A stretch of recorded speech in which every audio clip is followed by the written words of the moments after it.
In the age where the looming threat of the sixth mass extinction is presented to us every day, we can't help but wonder if there is anything we can do. Or do we just sit tight and watch the world burn? We are a group of RVRC students who embarked on a 10-day field trip to Malaysia to confront the challenges facing the fragile ecosystems.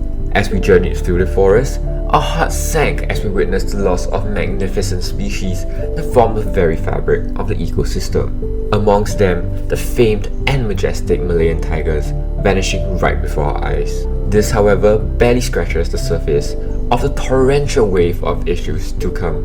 In this tightly interwoven and interdependent ecosystem, any degradation of one part will result in a cascading detriment to all the stakeholders involved.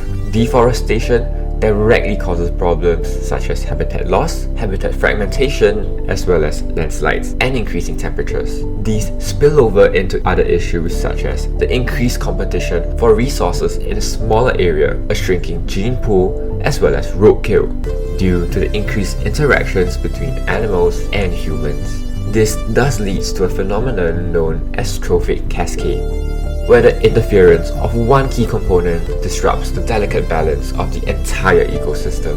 The repercussions of human interventions were very apparent to us on this trip, from warmer temperatures to drier soils. But have our ecosystems really reached a point far beyond saving? Well, good news. Amidst the gloom, we discovered a flicker of hope, a chance to make a difference. Throughout our trip, we joined forces with incredible people dedicated to the conservation of our precious nature. In Marapore, we stood alongside MyCat, patrolling arduous trails to deter poachers. We also carefully reviewed camera traps for signs of endangered species.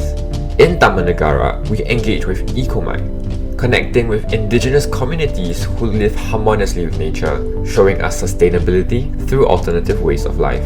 And in Bukit Fraser, we were inspired by the fearless locals in Porbief who bravely challenged corporations and governments to protect their home. These heroes fight tirelessly to save Mother Nature, but organizations like them face immense challenges in terms of limited resources, insufficient numbers.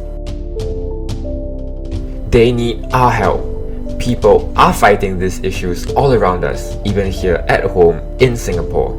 By supporting them and joining their efforts, we can collectively protect the place we call our home. From the Kranji Rewilding Project to protesting the clearance of Dover Forest, we have the power to create positive change right here. Even in RVRC, we have RV Forest Store, Dragonfly Watch, Kayak and Clean, and even our Leopard Cat Quest. Each small step has the potential to create ripples of change that can transform our world. From direct caretakers such as the Orang Asli guides who met on our hikes, to the citizen activists who went off to establish their own interest group, to the NGOs that bridges the gaps between the government and the communities, everyone has a part to play in this story. Remember, as philosopher Plotinus once said, man is not separate from the earth, he is part of it. Let us embrace our interconnectedness and strive to preserve our beautiful planet.